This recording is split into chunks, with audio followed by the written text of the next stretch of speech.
Ghulam Muhammad, third Governor General of Pakistan. After the death of Liaquat Ali Khan, Ghulam Muhammad became the third Governor General of Pakistan. He had been the finance minister in the cabinet. He persuaded Khwaja Nazimuddin to become prime minister, which under Liaquat Ali Khan had become a more prestigious office than Governor General.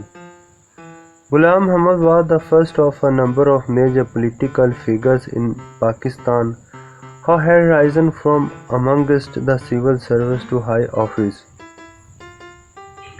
In 1950, a planning commission was set up to oversee economic development in Pakistan.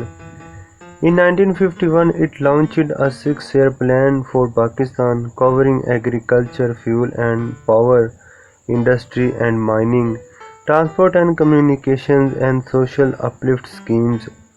In 1953, a planning board was set up to review the development that had taken place, and this produced a draft 5-year plan in 1956 to follow on from the 6-year plan.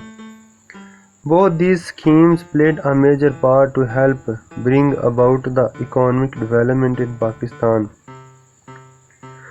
For example, in 1952, a major jute processing plant was opened at Nayarangi, and the exploration for oil gas led to the discovery of vast reserves of natural gas at Sui in Balochistan.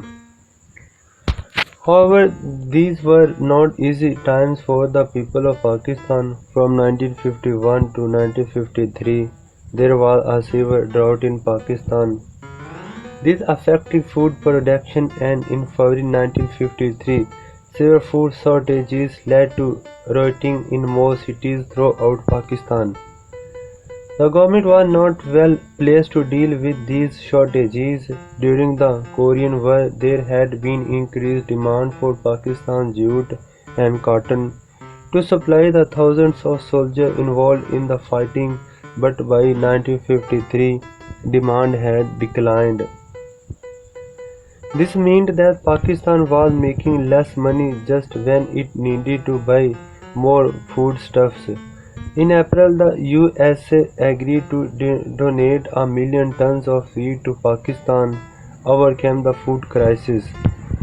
The writing, however, had not been just about food shortages, it also had a religious element. Some ulamas had begun a campaign against the Ahmadis. They demanded that all Ahmadis be dismissed from office, including Zafarullah Khan, the foreign minister. It was only after martial law was imposed and numerous arrests were made that the rating was brought under control. Constitutional matters. The recommendations of the Basic Principles Committee presented to the Assembly on 28 September 1950 had proved so unpopular that they were withdrawn for further consideration. 2 years later, on 22 December 1952, a revised report of the Basic Principles Committee was presented by the Prime Minister Nazimuddin. It altered the 1952 proposal by suggesting the head of state must be a Muslim. There should be a House of Units with 60 members from East Pakistan and 60 from West Pakistan. The House of People should have 400 members with 200 elected from each wing. Religious minorities would have representatives at national and provincial levels. The cabinet was to be responsible to the National Assembly, not the head of state. The head of state would choose a committee of Islamic specialists to ensure that all legislation conformed to Islamic law. The official language should be settled by the Assembly.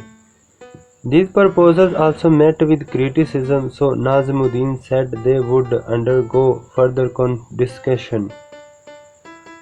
Further political changes and uncertainty meant that a constitution was not settled until 1956.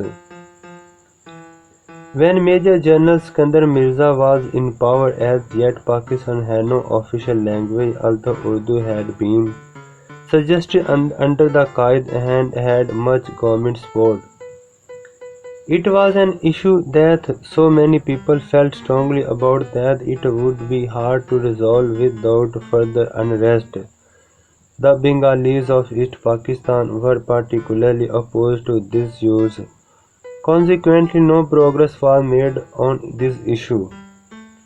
On April 17, 1953, Ghulam Muhammad dismissed Khwaja Nazimuddin and three other members of the cabinet, blaming them for not controlling the economy and the riots that resulted from food shortage in February. He did this despite Ghulam Muhammad said that I have been driving to the conclusion that the cabinet of Khwaja Nazimuddin has proved entirely inadequate to grapple with the difficulties facing the country. Nazimuddin was angered but decided not to resist, fearing that disagreement in the government would be disastrous for the country.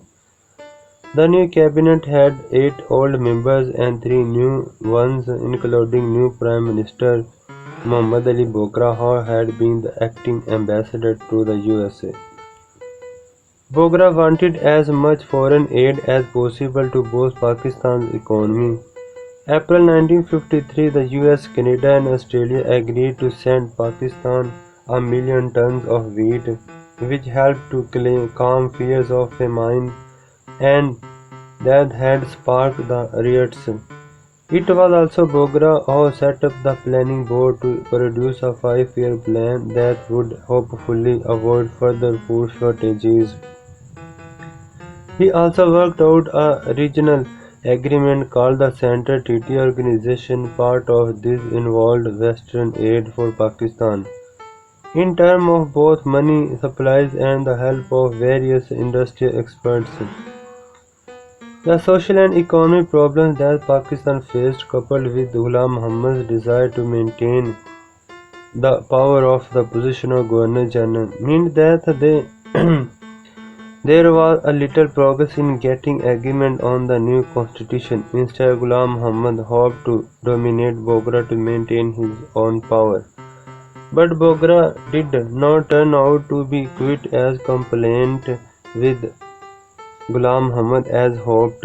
On 21st September 1954, while Ghulam Muhammad was out of the country, Bogra persuaded the assembly to pass laws limiting the powers of the Governor General by saying that all his ministers, including Prime Minister, must be members of the assembly, that the assembly had to approve the cabinet, that the Governor General had to take the advice of his ministers.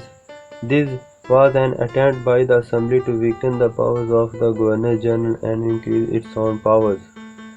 After voting through the above measures in just 15 minutes, the Assembly repealed the Public and Representative Disqualification Act, which said the Governor General could remove ministers from the national and provincial governments for up to 5 years if they abused public office.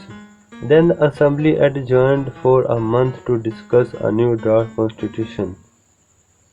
However, Ghulam Muhammad was not a man who took opposition lightly.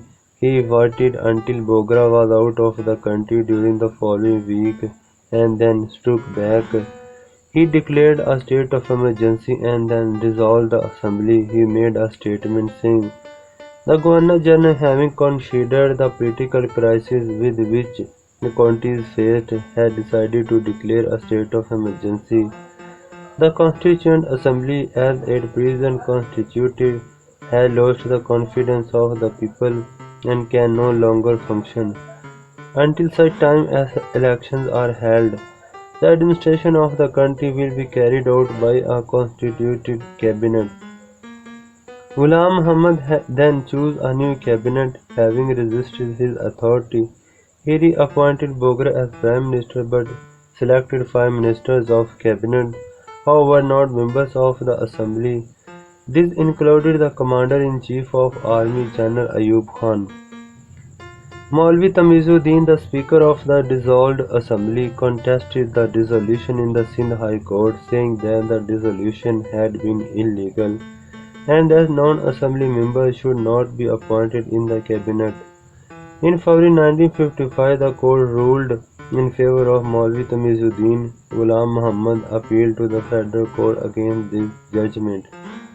On 10th May 1955, this higher court ruled that Ghulam Muhammad had the authority to dismiss the assembly if he was dissatisfied with the situation demanded it. On 21st June 1955, elections were held for a new Constituent Assembly. It met for the first time on 7 July 1955. In August, Ghulam Muhammad fell ill and had to resign. He was replaced by Major General Iskandar Mirza. When on 21 March 1955 the judge issued the federal court's majority decision upholding Ghulam Muhammad's dismissal of the Constituent Assembly, one legal scholar said it devastated the political structure of Pakistan. It was the whole story of the second Governor General of Pakistan, Ghulam Muhammad.